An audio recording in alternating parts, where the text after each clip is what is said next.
Good afternoon or good morning or good evening wherever you are. Thanks for watching this video, and this is another Q&A, and in this video I'll answer the question of an African follower of this channel that comes from Malawi. I will not go into the history of Malawi in this video. The follower asked how he and other believers over there could influence society while society over there is so centered around mammon or money. I didn't want to go into the history of Malawi because it has been colonized by the diverse empires, also by the Portuguese and the British. So those last two powers have influenced the way of thinking of the people over there. I'm not saying that the love of money didn't exist in the region we today call Malawi before the Europeans colonized it. It did. But understand the systematic way of thinking about wealth that most people grow into today, it comes from Rome. It has transferred throughout the world through colonization. So you need to know that. So you'll understand why people think a certain way. But understand the following now. The love of money is the root, is the stronghold that this believer is facing. Look, in daily life, you have currency. I don't have much cash money with me today. I seldom have. I only have these few euro cents over here. But okay, in daily life, you're dealing with this, with currency. And it's money when you can use it. That's obvious. You can buy bread with it. You can pay for a bus ticket. So it has its practical use. But for a lot of people, it goes much further than just a practical use. For a lot of people, currency becomes their god. Currency becomes what they rely upon. Especially if you have an environment that's impoverished, where you have a small elite that has a lot of luxury, the people tend to look up to those with the luxury. And occasionally those with the luxury comes by as philanthropists and they donate currency to the people. So to the people who are in need, this is great. Now they can purchase more bread. Now they can build a barn for their farm. So that is a form of tricking people in relying upon currency. So people are conditioned that way to love money. And it's not only Malawi, okay? It happens in more places throughout the world. How do you deal with it? You acknowledge that it's there. Okay? But you also acknowledge the root of it. The root of it is unbelief. The root of it is because people don't look at the bigger picture. Okay. For example, you see me now on this YouTube video. I carry a hat.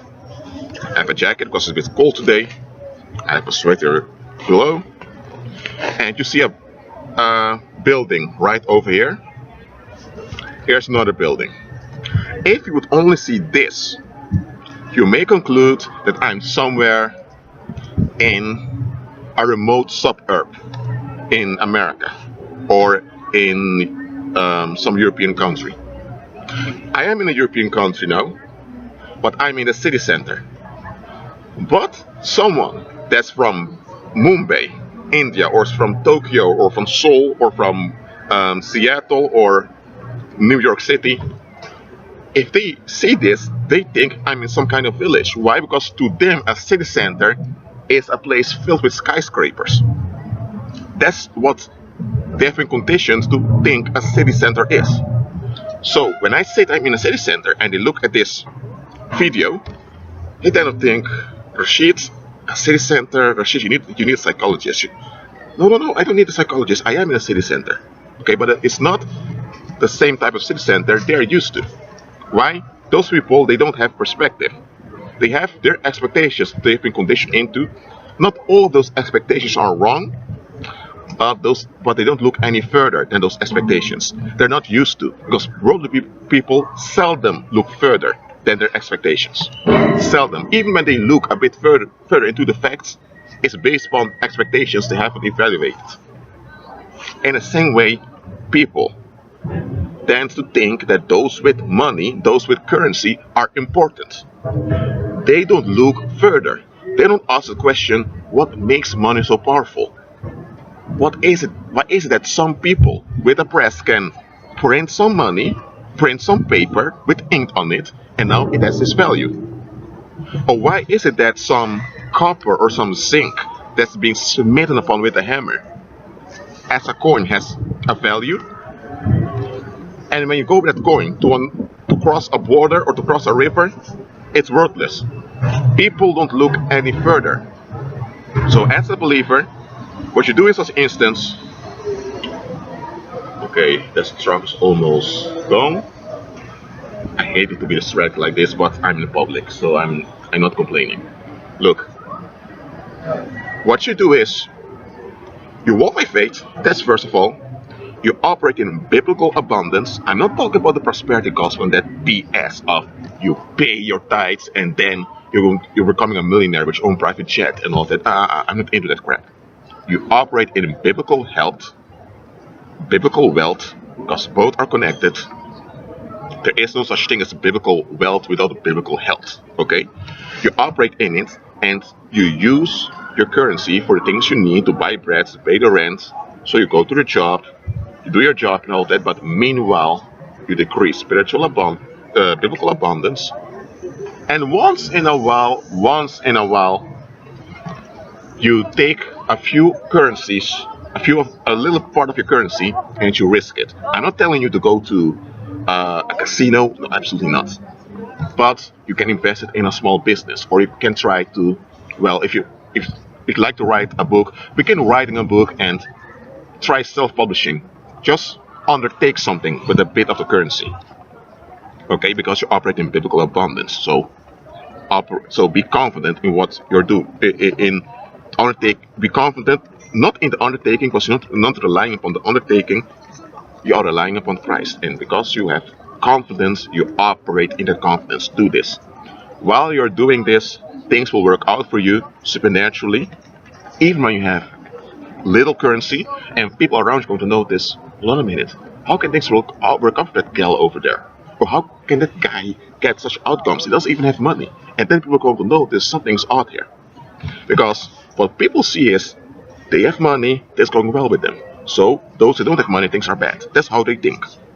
Once they witness that those with little currency achieve much, and while those with a lot of currency only achieve static outcomes, they're going to realize something doesn't add up here. When this happens, they are forced to look further.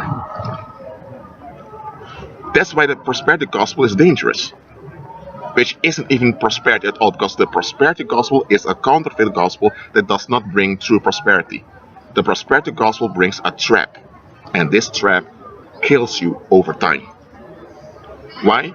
Because, for example, of Malawi, let's say that a lot of people in Malawi adhere to the prosperity gospel. Let's say now they begin to operate in the paranormal charm of under some warlock who pretends to be a pastor, and suddenly a lot of currency comes to them. It's demons doing that. Demons are causing all the money to flow their way. They'll get a lot of business deals out of the blue. Things are working out. Now what's happening now? The population is further trapped in the belief that currency is the thing. Even if people do it in the name of Christ, it's still the currency that's being promoted. That's why the prosperity gospel is dangerous, because even if it works against you in the long run. And it traps you and those that you influence. That's why I operate in biblical abundance. So for those in Malawi who are watching this video,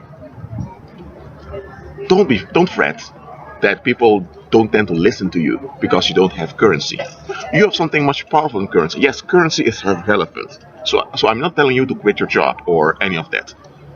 Currency has its practical use, acknowledge it, but you have something much more powerful than currency. You have the anointing of Christ himself. So begin to agree with it and operate in it. That is the answer.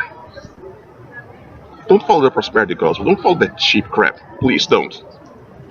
Don't do that to yourself and to those around you. You have biblical abundance, so operate in it. That being said, be at peace.